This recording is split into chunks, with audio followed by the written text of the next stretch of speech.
Sutra Teratai yang Menakjubkan. Bab 17. Pembedaan Jasa Kebajikan. Sinpasyang Sutra Teratai episode 1614. Sifat batin yang awalnya murni tercemar oleh segala kesalahan.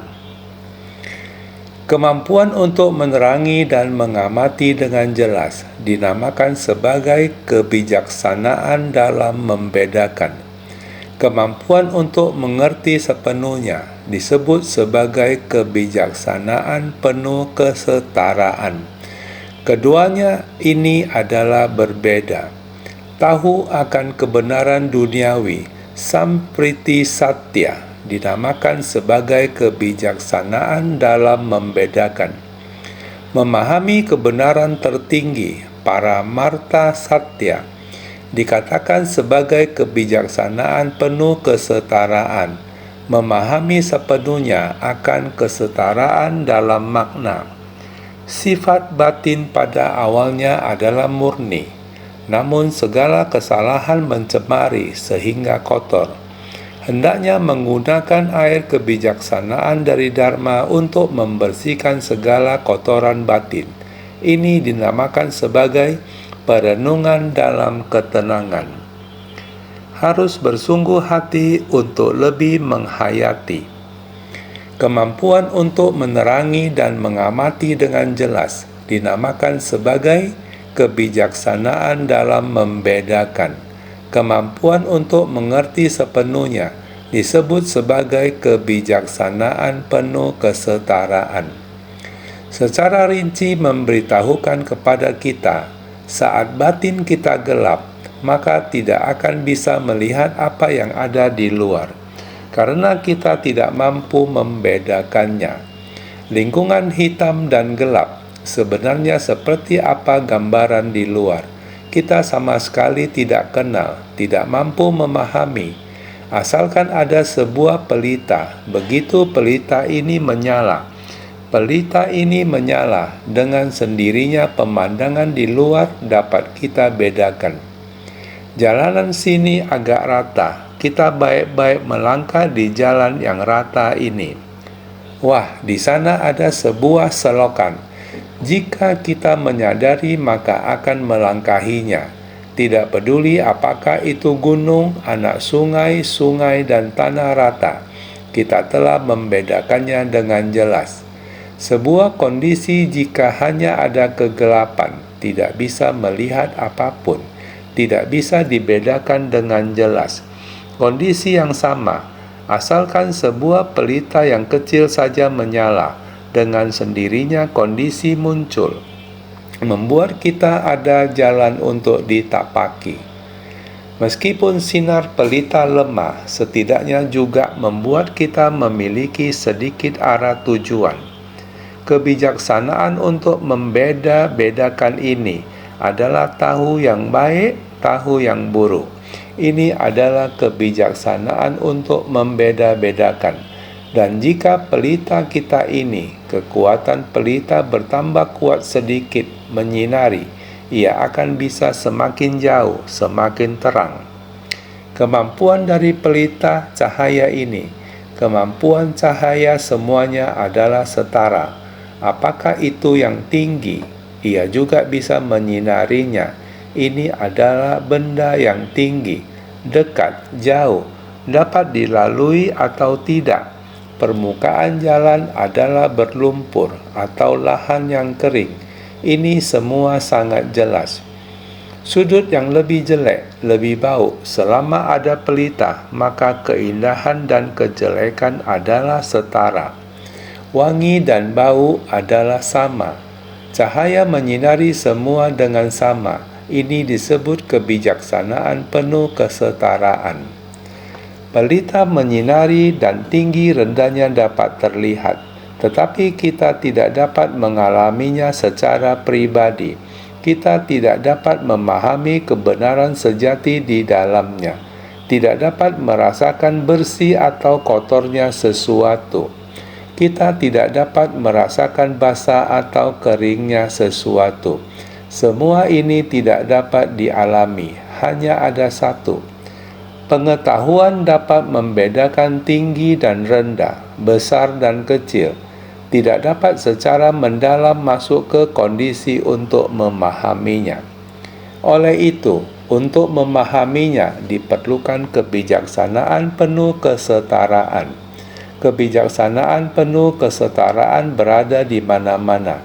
Jika kita dapat merasakan dan memahaminya, ini adalah kebijaksanaan. Kebijaksanaan telah diungkapkan, maka kita dapat memahami prinsip kebenaran yang mendalam dan kebenaran yang sangat mendalam. Kebijaksanaan yang bulat sempurna atau ada sudut yang membeda-bedakan. Kebijaksanaan penuh kesetaraan ini dari dalam batin telah dipahami sepenuhnya, menyinari segalanya. Ini adalah kesetaraan. Sudut yang paling halus, selama cahaya dapat menyinarinya, maka akan dapat menganalisis kebijaksanaannya. Maka kebijaksanaan penuh kesetaraan ini adalah perasaan, penghayatan dan pemahaman yang sangat halus. Ini adalah kebijaksanaan, dan kebijaksanaan ini adalah setara. Ada kebijaksanaan dalam membedakan, ada kebijaksanaan penuh kesetaraan. Kebijaksanaan dalam membedakan bisa membuat perbedaan. Berkata, ini adalah manusia, ini adalah spesies hewan. Namun dengan kebijaksanaan penuh kesetaraan, kita paham bahwa semua makhluk adalah setara. Ini sangatlah halus. Maka, kebijaksanaan penuh kesetaraan sangat penting. Kebijaksanaan dalam membedakan bisa membuat perbedaan. Sedangkan kebijaksanaan penuh kesetaraan dapat memahami segala kebenaran menakjubkan yang halus. Ini adalah kegunaan dari kebijaksanaan dalam membedakan dan kebijaksanaan penuh kesetaraan.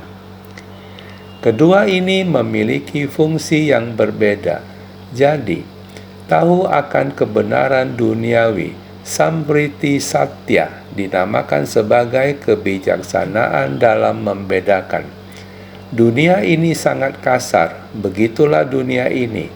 Pengetahuan adalah pemahaman, mengenal. Sesuatu barang sangat besar, menggunakan apa sebagai analogi? Sangat tinggi, harus menggunakan apa sebagai analogi? Setinggi gunung dan seluas lautan, menggunakan ini untuk menggambarkannya. Ini semua adalah kemampuan dari kebijaksanaan. Dalam membedakan besar kecil, tinggi rendah, memperluas, memperkecil, dan lain-lain. Ini kebijaksanaan dapat melakukannya.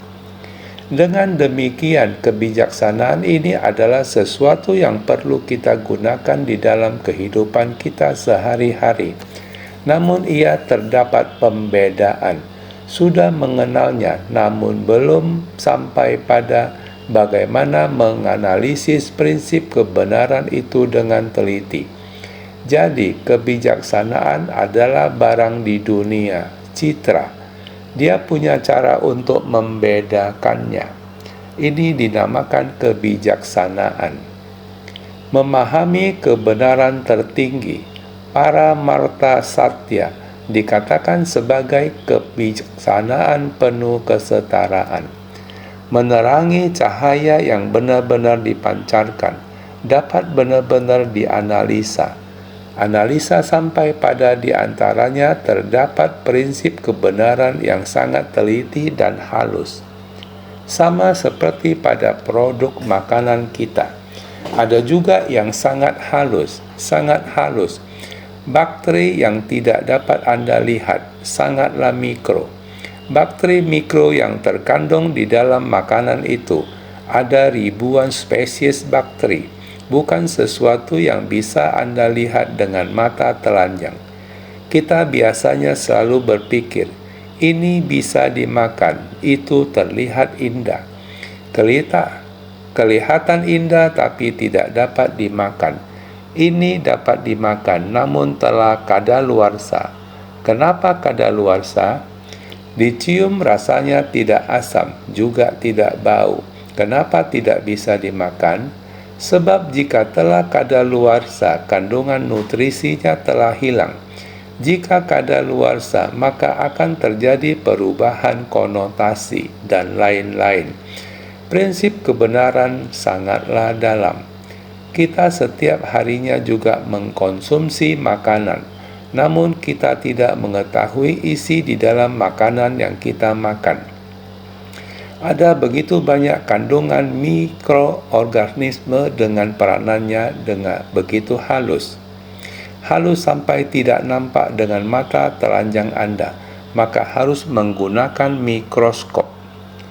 Mikroskop dalam peralatan di dunia medis dapat memperbesar sampai ribuan kali lipat, sehingga terlihat sesuatu yang sangat kecil, yang mulanya tidak terlihat. Kita dapat melihatnya melalui kaca ini, melalui peralatan ini, sehingga nampak wujudnya. Dunia ini begitu menakjubkan, pengetahuan semakin terbuka dan luas, sehingga pada zaman Buddha di saat itu, orang mana bisa membayangkannya? Bahwa di dalam ruang ini penuh akan mikroorganisme yang halus. Siapa yang dapat melihatnya? Tetapi lebih dari 2500 tahun yang lalu, Sang Buddha mengatakan bahwa kehidupan ada di semua tempat, di setiap ruang dimanapun berada. Ketika kita mengangkat tangan atau menghembuskan napas, kita sebenarnya menyebarkan bakteri. Ataupun juga di dalam tubuh kita dan di sekitar kita juga terdapat makhluk hidup yang sangat kecil. Jadi seberapa kecil makhluk-makhluk itu? Ada segala macam jin dan monster. Jin dan monster adalah sejenis makhluk yang tidak dapat terlihat. Beberapa orang mengatakan ini adalah roh jahat, makhluk halus. Makhluk halus adalah tidak terlihat. Bahkan hantu dan dewa pun tidak bisa melihat atau merasakannya. Jika hantu dan dewa saja tidak bisa melihat atau merasakannya, bagaimana mungkin manusia bisa melihatnya? Makhluk yang semacam ini sangat halus. Ini benar-benar membuat kita tidak bisa untuk mengatakan bahwa manusia mengetahui segala hal yang berada di dalam lingkungannya. Namun dalam kebijaksanaan Buddha mengandung kebenaran pamungkas, Paramartha Satya, yang merupakan ajaran kendaraan besar. Ajaran kendaraan besar mengandung semua prinsip kebenaran dari kendaraan kecil. Sang Buddha menjelaskan tentang ruang, hubungan antar manusia dan proses waktu. Batin Buddha sangat jelas dan memahami hal-hal ini. Namun metode apa yang harus digunakan agar kita dapat memahaminya? Karena Sang Buddha telah membahas tentang dalam kekosongan terdapat keberadaan menakjubkan, mengosongkan segala dharma, namun di dalam yang tak berwujud terdapat keberadaan menakjubkan. Keberadaan yang halus dan menakjubkan ini telah mencakup banyak hal dan masih terdapat banyak ruang untuk dijelajahi. Oleh karena itu, para ilmuwan berusaha membuktikan hal-hal ini.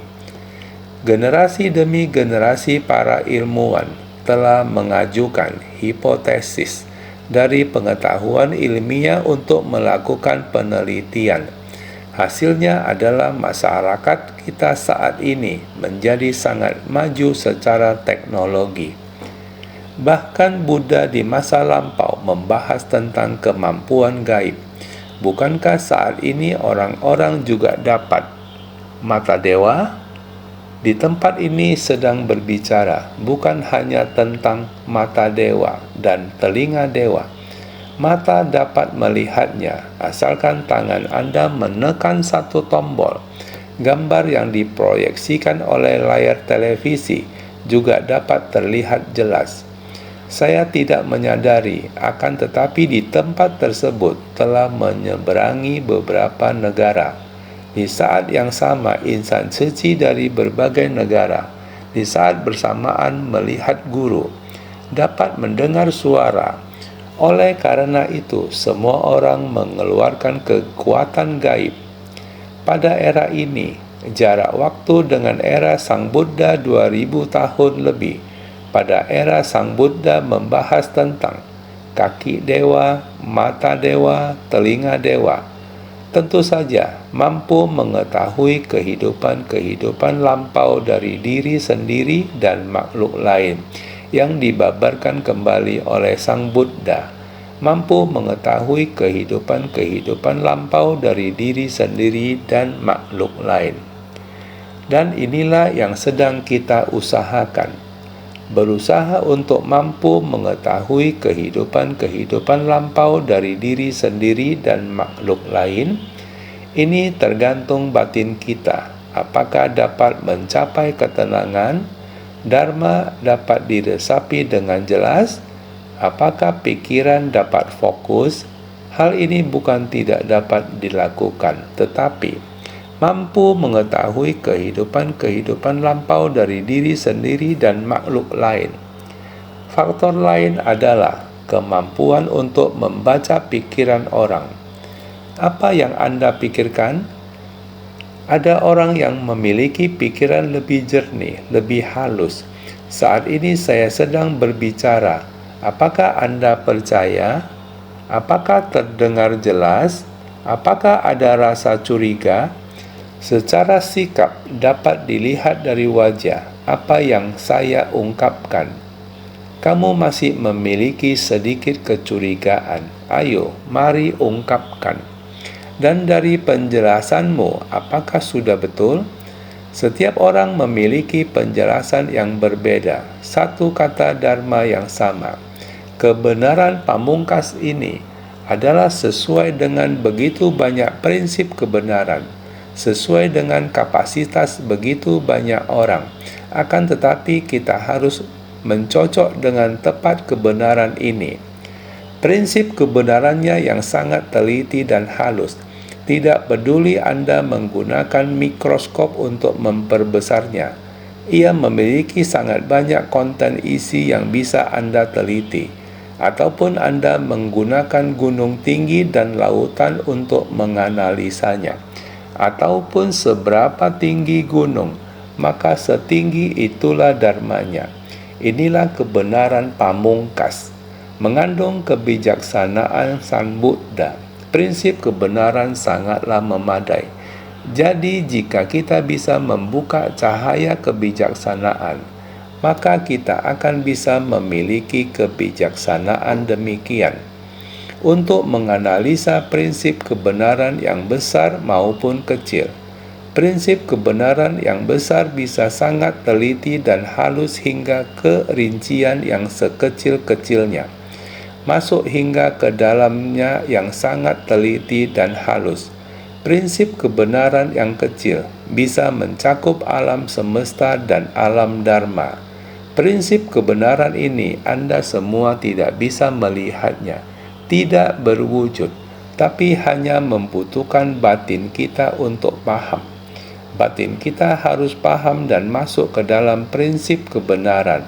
Ini membutuhkan kita untuk benar-benar menggunakan kekuatan otak dan kekuatan batin, memahami dan meyakini dengan batin mendalam. Barulah bisa untuk kebijaksanaan dalam membedakan dan kebijaksanaan penuh kesetaraan.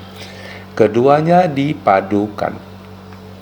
Kita bisa untuk prinsip kebenaran yang besar, batin kita bisa menghayatinya. Jadi menyerapnya ke dalam batin dan menghayati. Prinsip kebenaran yang teliti dan halus ini, kita bisa sepenuhnya dan mampu untuk mengembangkannya hingga prinsip kebenaran besar dunia. Laksana mata kita. Apa yang terdapat di dalam mata kita? Di dalam ilmu biologi, membaginya secara halus dan detail yang digunakan pada diri setiap orang. Apakah yang terletak di dalam mata yang demikian kecil ini? Mengapa memiliki kemampuan seperti ini yang membuat mata kita berkedip, maka akan bisa untuk melihat kondisi lingkungan di sekitar kita yang begitu luas? Kondisi ini tidak merintangi mata kita. Bagaimana mata memperluas medan pandang kita ke tempat yang begitu luas, benda terlihat begitu jelas? Dengan mata yang sama, mengapa daya lihat menjadi lemah? Ada begitu banyak perasaan yang tidak nyaman, akan memiliki begitu banyak rintangan. Tidak bisa untuk seperti semua orang yang memiliki mata yang masih dalam kondisi baik, melihat dengan begitu jelas. Ini sebenarnya bagian manakah yang rusak? Bagaimana cara untuk memperbaikinya? Ini adalah permasalahan duniawi. Prinsip dan benda yang ingin kita ketahui disebut sebagai kebenaran pamungkas. Ketika kita gunakan untuk menganalisa, baik untuk menganalisa aspek batin Anda, menganalisa aspek fisika atau analisa fungsi, ia tercakup di dalam kebenaran pamungkas, yakni sempurna, tanpa kekurangan, tanpa utang, yakni sangat sempurna. Apa yang ingin Anda lihat, semuanya adalah kosong. Anda harus bersungguh hati untuk memahami penalarannya. Secara alamiah, prinsip yang tergantung di dalamnya akan sangat jelas.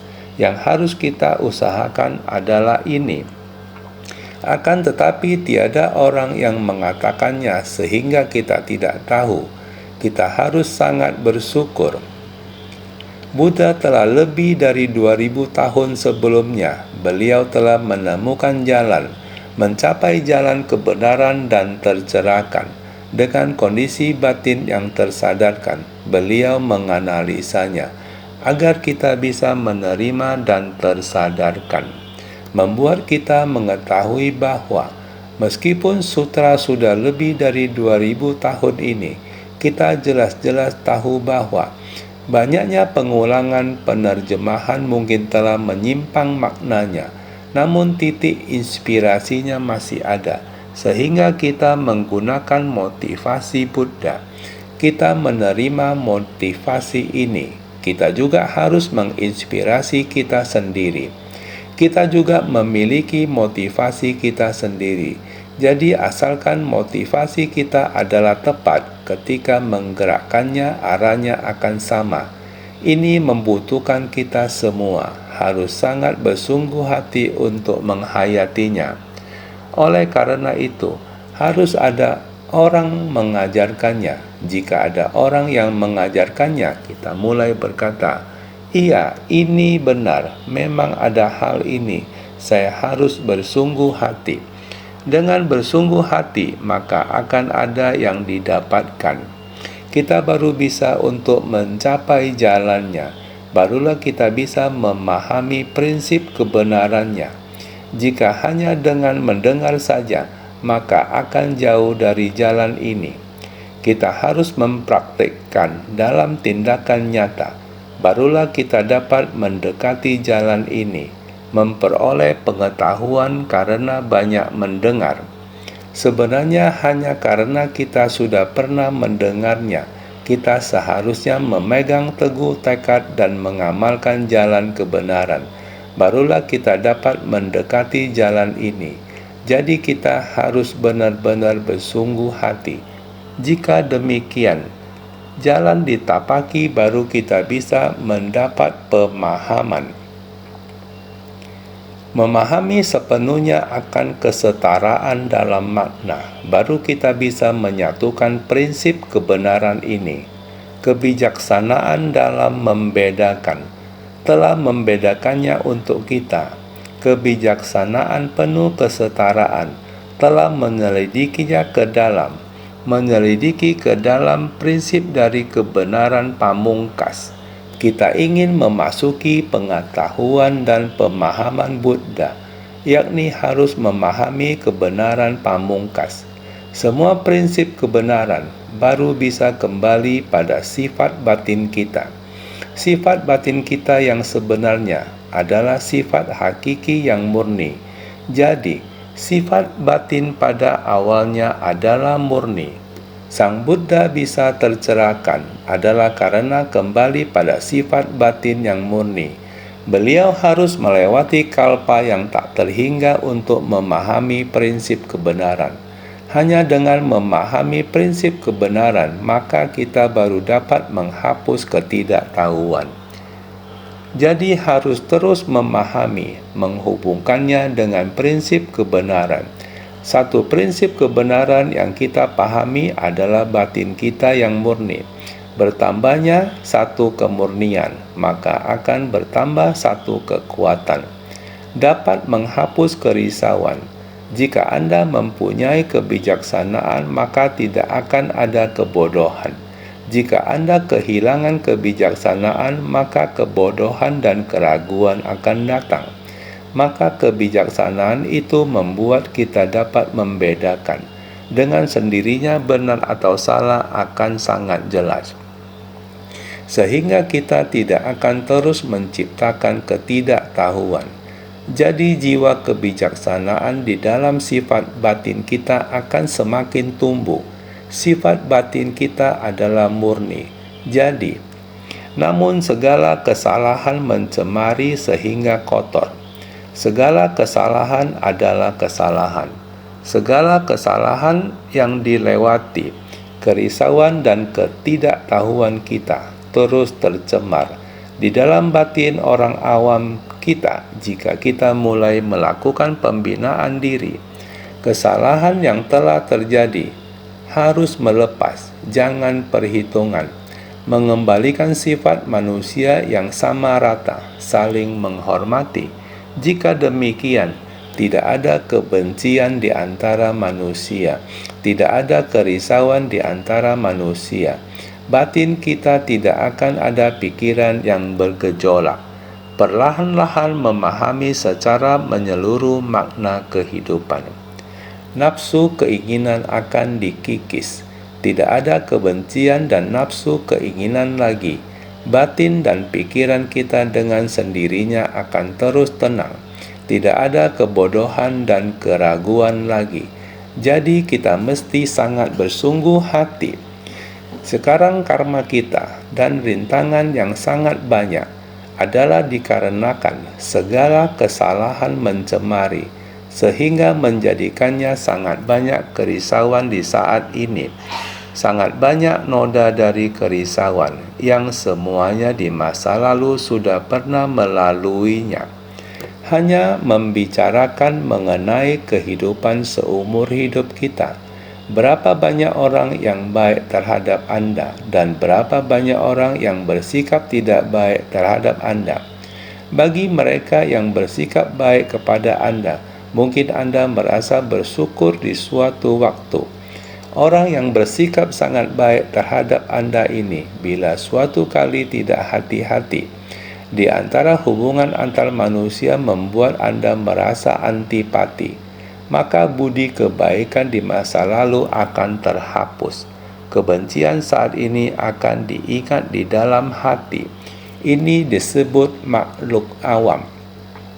Budi kebajikan di saat biasa akan dengan sangat cepat terlupakan. Dan kondisi sekarang, kondisi saat ini begitu termanifestasikan, maka pikiran negatif, buruk itu akan muncul. Beginilah makhluk awam selamanya terombang-ambing. Jadi kita mesti tahu. Namun segala kesalahan mencemari sehingga kotor. Pencemaran ini akan terus mengakumulasi kerisauan dan kekotoran batin kita. Sedikit yang terhapus dan yang ditambah banyak. Inilah sehingga kita, mengapa saya tidak memahami prinsip kebenaran? Saya ada mendengarkan, tetapi kenapa saya tidak bisa memahaminya hingga seluruh kebenaran pamungkas ini?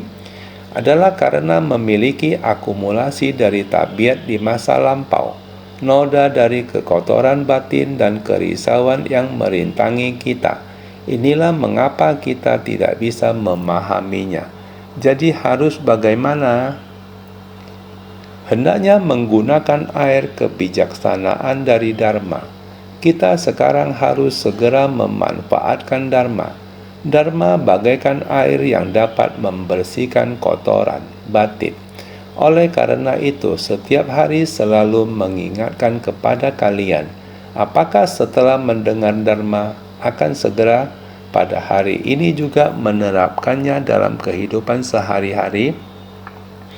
Setelah mendengar Dharma lalu menerapkannya dalam kehidupan sehari-hari, bertemu dengan masalah, berhadapan dengan orang, harus diselaraskan dengan prinsip dan menunjukkan kesesuaian dengan prinsip kebenaran dalam tindakan. Baru saja kita mendengar Dharma tadi pagi.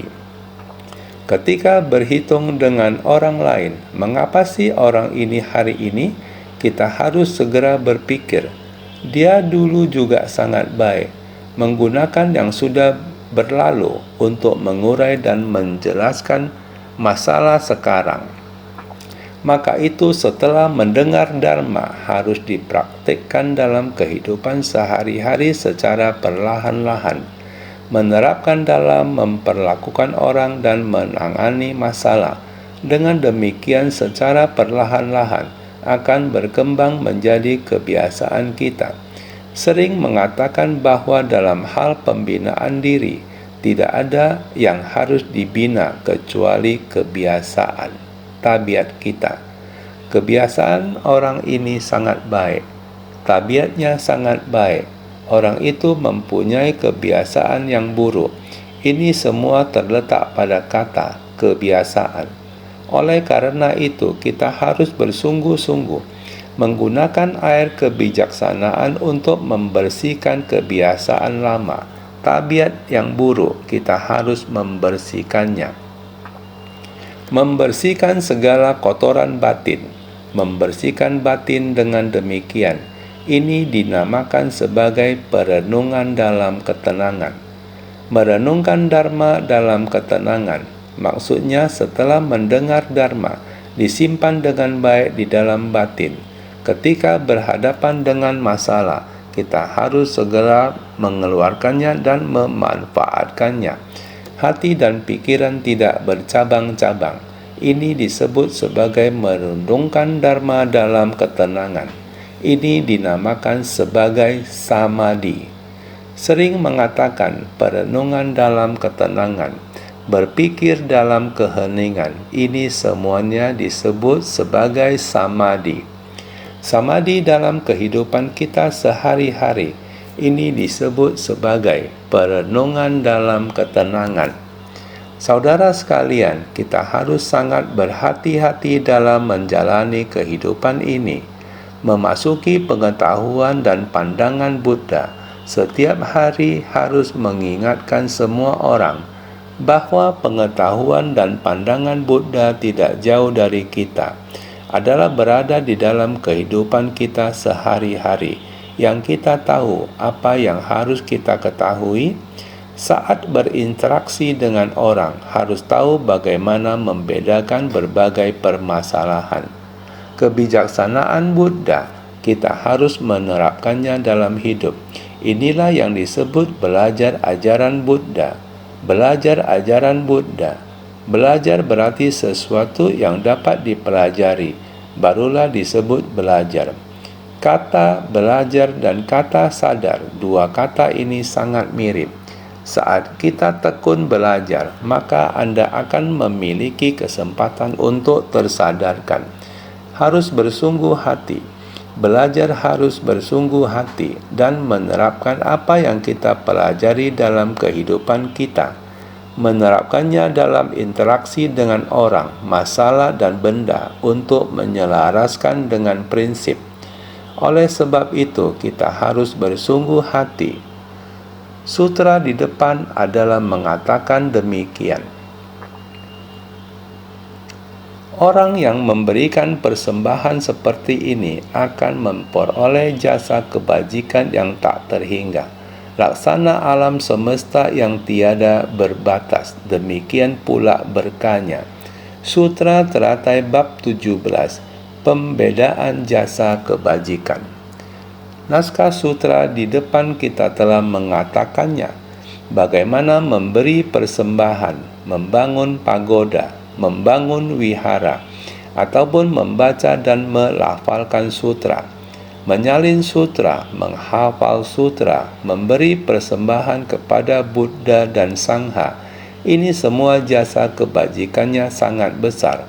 Menciptakan kondisi yang indah dalam memberi persembahan kepada Buddha dan Sangha. Jasa kebajikannya sangat besar. Namun Sang Buddha di waktu ini adalah ingin sangat bersungguh hati agar semuanya tahu. Seandainya saya setelah parinirvana, semuanya perlu mengetahui bahwa persembahan yang sebenarnya adalah jika kamu bisa memiliki dan melindungi, menjaga dharma dengan baik, dimanapun berada, dimanapun yang ada pagoda mustika. Dalam batin setiap orang terdapat sebuah pagoda puncak burung nasar. Sebab ladang pelatihan puncak burung nasar berada di dalam batin setiap orang. Agar semua orang tahu, kamu mau pagoda puncak burung nasar ini, kamu harus melatih diri dengan jujur. Melatih diri bukan hanya di sana mengatakan bahwa saya ada berdana, adalah harus bagaimana kamu membenahi batin kamu dengan baik. Meskipun Anda mempraktekkan 5 paramita dalam tindakan nyata, tetapi batin Anda tidak masuk ke dalam kebijaksanaan, tidak memasuki prasna. Anda masih berputar-putar di atas perahu, ingin pergi ke pantai seberang tapi masih belum menemukan tempat bersandar. Jadi kita harus sangat berhati-hati, harus melakukan praktik secara paralel, bersamaan. Memupuk berkah dan kebijaksanaan juga harus bersamaan. Jadi dikatakan, orang yang memberikan persembahan seperti ini akan memperoleh jasa kebajikan yang tak terhingga. Laksana alam semesta yang tiada berbatas, demikian pula berkahnya. Seperti yang baru saja kita bicarakan tentang pikiran kita, bagaimana kita bisa menerima hal-hal kasar dan halus, bagaimana kita dapat memperluas hal yang mikro, yang kasar bagaimana untuk mengecilkannya. Yang mikro ini prinsipnya ada di sini. Anda membangun kuti, kediaman Sangha, memberi persembahan kebutuhan hidup yang sebenarnya dengan 4 kebutuhan pokok. Tetapi ini adalah untuk satu periode panjang usia. Terbatas dharmakaya Sang Buddha adalah dharma. Setelah lebih dari 2000 tahun, kami masih duduk di sini. Sedang demikianlah yang saya dengar. Sangat berharap bahwa demikianlah yang saya dengar ini dapat diwariskan sampai ke generasi mendatang, ke generasi-generasi selanjutnya tak terbatas jumlahnya. Melakukan praktek nyata jalan bodhisattva di dunia. Saat ini jejak langkah relawan Ceci juga menyebarkan benih kebaikan ke seluruh dunia ini. Ini adalah kelanjutannya.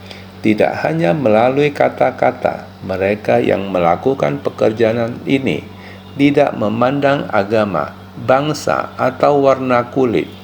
Mereka tetap percaya pada agama yang mereka anut, tetapi mereka tetap melakukan hal-hal suci.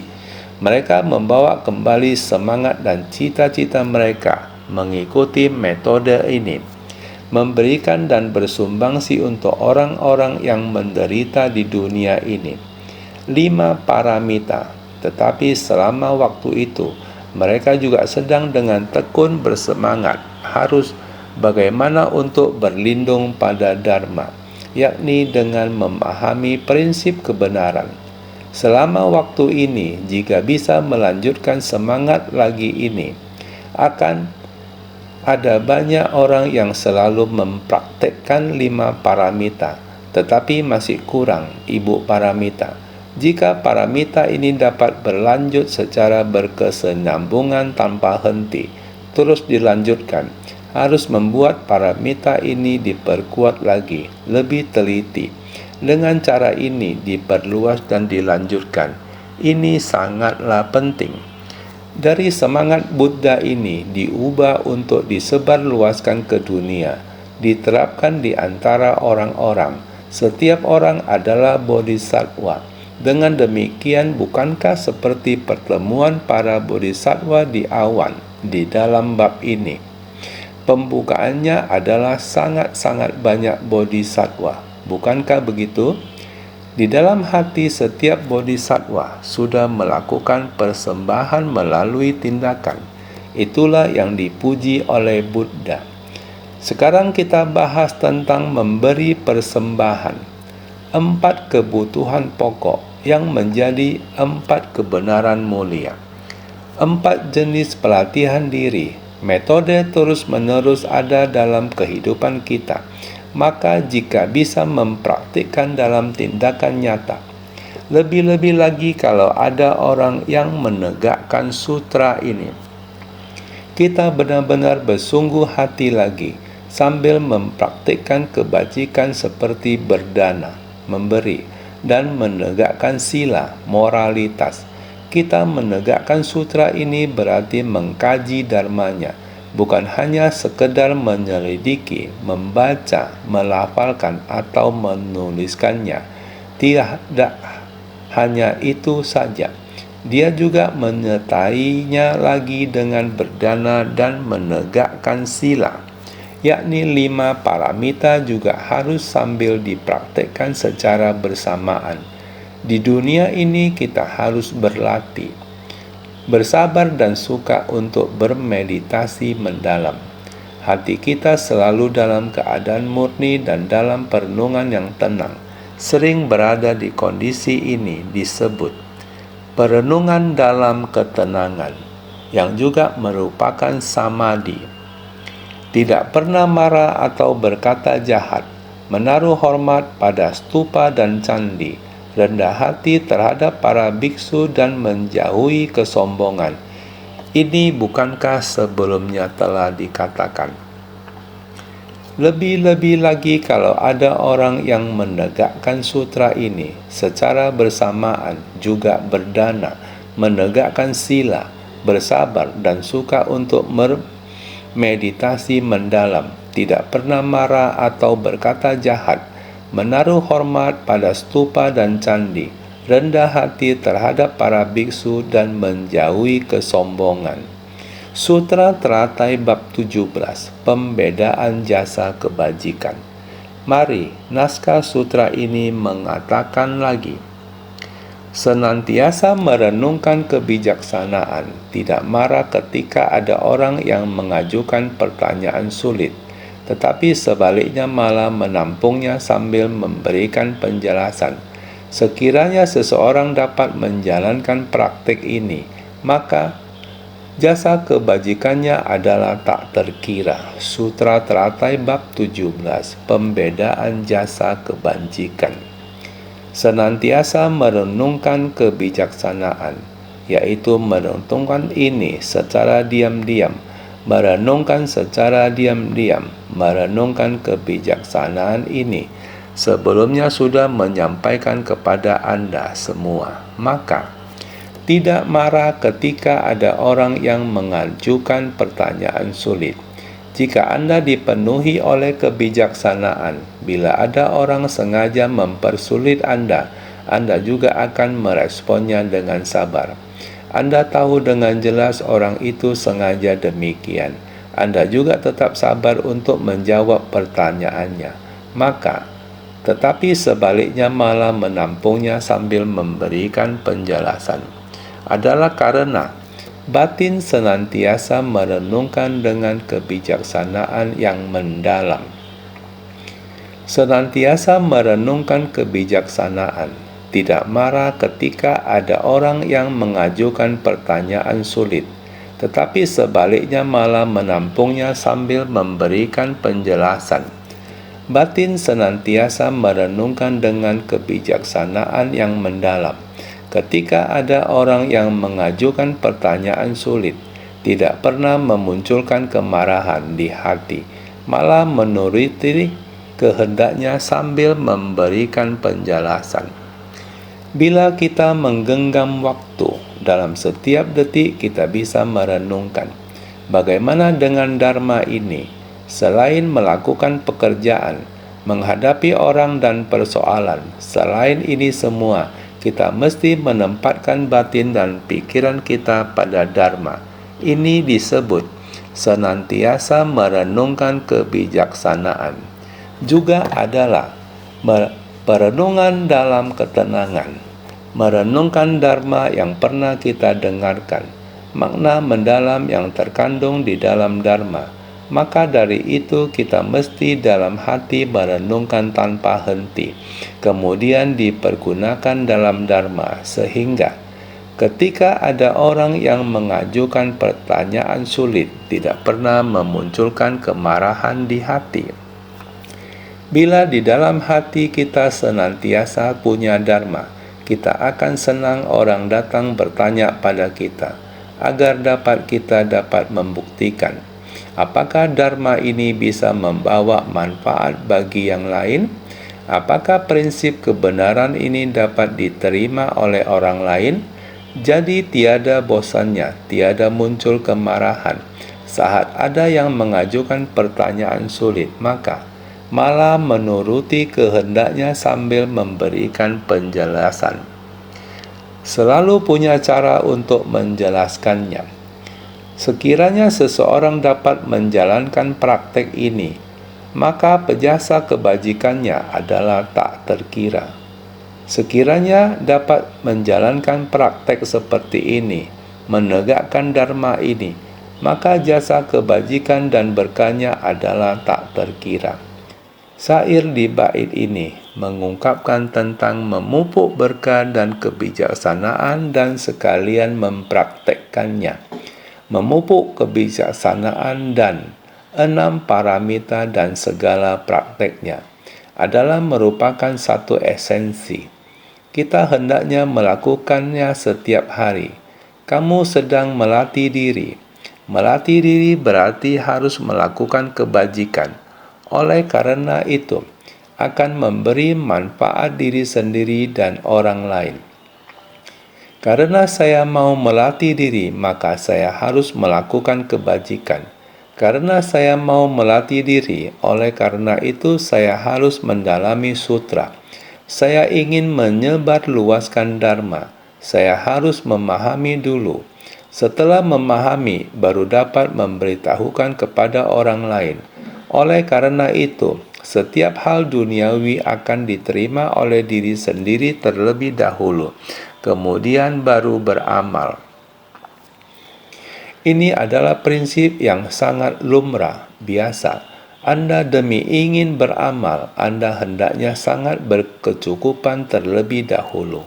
Oleh karena itu, untuk dapat memberi bantuan kepada orang lain, kita harus menyelamatkan diri sendiri terlebih dahulu. Walaupun Anda tidak ingin menyelamatkan diri sendiri, Anda juga sama, terselamatkan terlebih dahulu. Jiwa kebijaksanaan ini bertumbuh. Oleh karena itu, serta mengarah pada Bodhi Manda. Dengan demikian, saya hendak membimbing orang hingga sampai ke tujuan.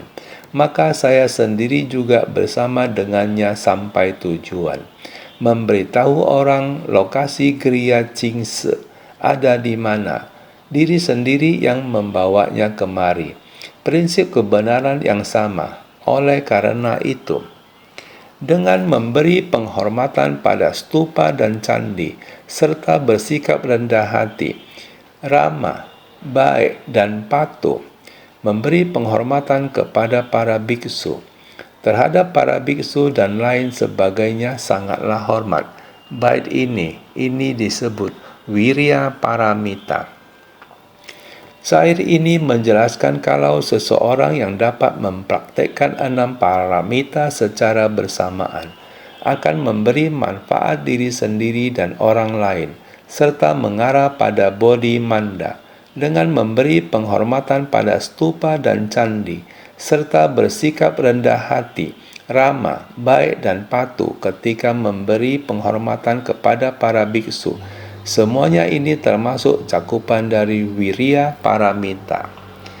Selanjutnya, sekiranya orang-orang bertemu dengan seorang guru dharma yang telah mewujudkan kebajikan demikian, mereka hendaknya menebarkan bunga surgawi dan menutupi tubuhnya dengan jubah surgawi, bersujud dengan kepala mengenai kakinya dan membayangkannya dalam hati sebagai Buddha. Sutra Teratai Bab 17, Pembedaan Jasa Kebajikan. Jika kita melihat guru dharma demikian, maka kita harus menimbulkan sikap. Guru dharma ini sedang menyebarkan sutra dan mengajarkan dharma. Kita harus sangat menghormatinya, karena beliau bisa membimbing para makhluk. Maka beliau memiliki jasa kebajikan demikian. Jadi kita harus sangat menghormatinya.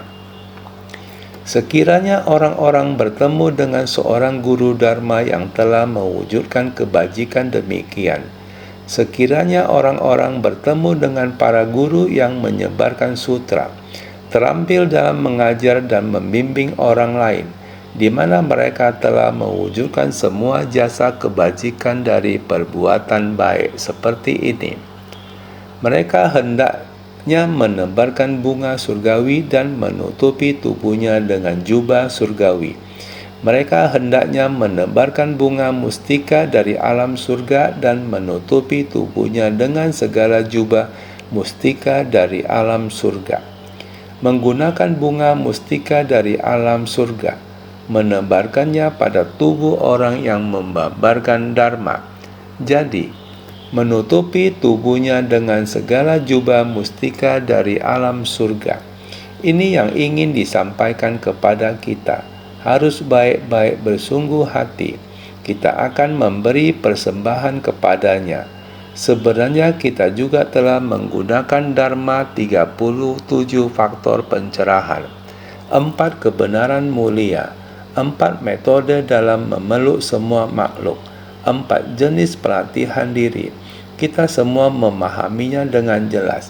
Menggunakan Dharma untuk memahami prinsip kebenaran. Ini harus sangat jelas. Sehingga bersujud dengan kepala mengenai kakinya dan membayangkannya dalam hati sebagai Buddha. Dengan kepala mengenai kaki, bersarana dalam sujud. Dalam hati memunculkan rasa hormat dan membayangkan seakan berada di hadapan Buddha. Membayangkannya dalam hati sebagai Buddha. Bagi orang yang dapat menegakkan sutra ini, itu bagaikan menjunjung tubuh Buddha, juga dilengkapi dengan kebajikan seperti disebutkan sebelumnya. Jadi dipastikan dapat mencapai kebuddhaan. Kita sendiri harus menghormati orang. Diri sendiri timbul rasa hormat. Ini harus dengan kesungguhan hati kita memahami. Membayangkan dalam hati sebagai Buddha. Bagi orang yang dapat menegakkan sutra ini, itu bagaikan menjunjung tubuh Buddha. Jika kita bisa menegakkan sutra ini, mengetahui orang ini konsentrasi dalam menegakkan sutra ini, dia seperti menegakkan tubuh Buddha. Ini merupakan pahala kebajikan, dan sebelumnya telah disampaikan banyak mengenai kebajikan. Sebelumnya telah dijelaskan mengenai pahala kebajikan tiada batas. Bodhisattva sekalian, sutra yang disampaikan sebelumnya, semua orang harus bersungguh hati, merupakan sumsum dharma. Sifat batin pada awalnya adalah murni. Kita harus kembali. Kita dengan sifat batin pada awalnya adalah murni. Harus baik-baik menjaga batin kita, membersihkannya. Prinsip kebenaran di luar, kebenaran pamungkas. Kita harus senantiasa menggunakan batin kita untuk merasakan. Berharap semua orang senantiasa lebih bersungguh hati.